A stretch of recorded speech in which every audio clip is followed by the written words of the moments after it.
کہ مسلمان، اللہ پاک قرآن مقدس میں ارشاد فرماتا ہے ان الدین عند اللہ الاسلام، کہ اللہ کے نزدیک معتبر دین جو اللہ ماننے والا ہے وہ صرف اور صرف اسلام ہے۔ وَمَن يَبْتَغِ غَيْرَ الْإِسْلَامِ دِينًا فَلَن يُقْبَلَ مِنْهُ، اللہ پاک قرآن مقدس میں ارشاد فرماتا ہے کہ اگر دین اسلام کے علاوہ تم کوئی اور دین اختیار کرتے ہو تو اللہ کے ہاں ہرگز وہ قبول نہیں کیا جائے گا۔ اور دین اسلام کا اوریجن اور ماخذ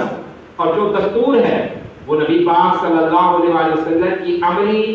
سیرت، آپ کی زندگی ہے، اور اس کا جو اصلی ظہور ہے وہ قرآن پاک کی صورت میں ہے۔ نبی پاک صلی اللہ علیہ وسلم خاتم النبیین، اور آپ کے لیے اللہ پاک نے قرآن مقدس آپ کے سینے اطہر پر نازل فرمایا، اور فرمایا کہ یہ قرآن پاک میں نازل کر رہا ہوں، اِنَّا نَحْنُ نَزَّلْنَا الذِّکْرَ وَإِنَّا لَهُ لَحَافِظُونَ، اور میں خود ہی اس کا محافظ ہوں۔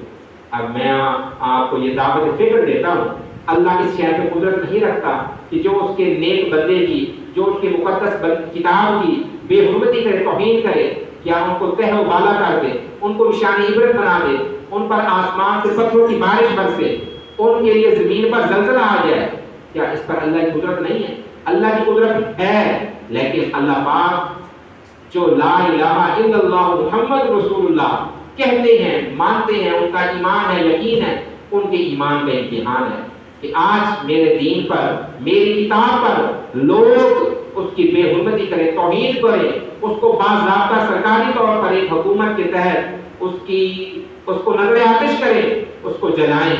مسلمانوں کے اندر اتنی حمیت اور غیرت بھی نہیں ہے کہ جس اللہ وحدہ لا شریک کا کلمہ تو پڑھتے ہو، اس کلمے کی لاج تم رکھ سکو، اس کی عزت پر تم پہرا لے سکو۔ اور یہ بھی نبی پاک صلی اللہ علیہ وسلم کا دیا ہوا اصول ہے کہ تم میں سے جو بندہ برائی کو دیکھتا ہے اسے چاہیے کہ اپنے ہاتھ سے روکے، اپنے ہاتھ سے نہیں روک سکتا، اپنی زبان سے روکے، اپنی زبان سے نہیں روک سکتا تو اسے یہاں دل میں برا جانے کہ یہ غلط ہے، یہ خلاف دین ہے، اس میں اللہ کے رسول کی توہین ہے۔ آج میں دعوت فکر دیتا ہوں اقوام عالم کو جو اپنے آپ کو جدت کے نام پر اور ایک پوری دنیا کو گلوبل ولیج مانتے ہوئے امن کے دائی ادارے ہونے کے ساتھ ساتھ، لیکن مسلمان جو پوری دنیا کے اندر سب سے بڑی اکثریت رکھتے ہیں دینی اعتبار سے، ان کے لیے کوئی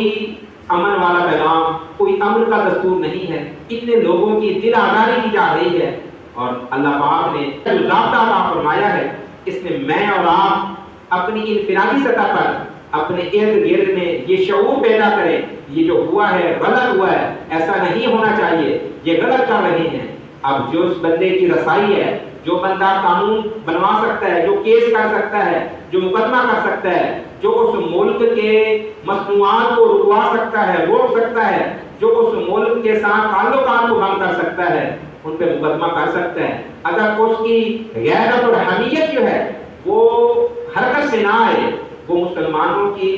حمایت وکالت نہ کر سکے، تو اس کا ایمان پختہ نہیں ہے، وہ نام کا مسلمان ہے۔ میری مراد یہ ہے کہ جو ہمارے حکمران ہیں، اب بین الاقوامی سطح پر ملکوں کے ساتھ جو تعلقات ہیں وہ حکومت ڈیل کرتی ہے، اور جو سرکاری بڑی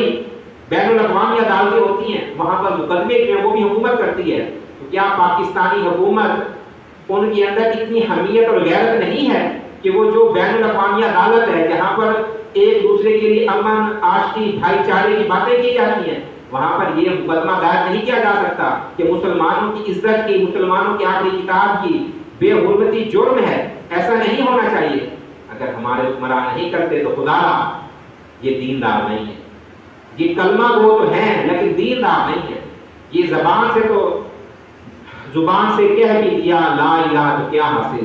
دل و نگاہ مسلمان نہیں تو کچھ بھی نہیں۔ تو دوستو بزرگوں، یہ میرے اور آپ کے لیے درد مندی کا پیغام ہے کہ ہم اپنے آپ کو مضبوط کریں، نیک حکمران مانگیں، نیک غیرت مند لوگوں کو اپنا نمائندہ بنائیں جو مسلمانوں کی نمائندگی کر سکیں، اور مسلمان کی جو ایک ذمہ داری بنتی ہے مسلمان حکمران کی، اس ذمہ داری کو نبھا سکیں۔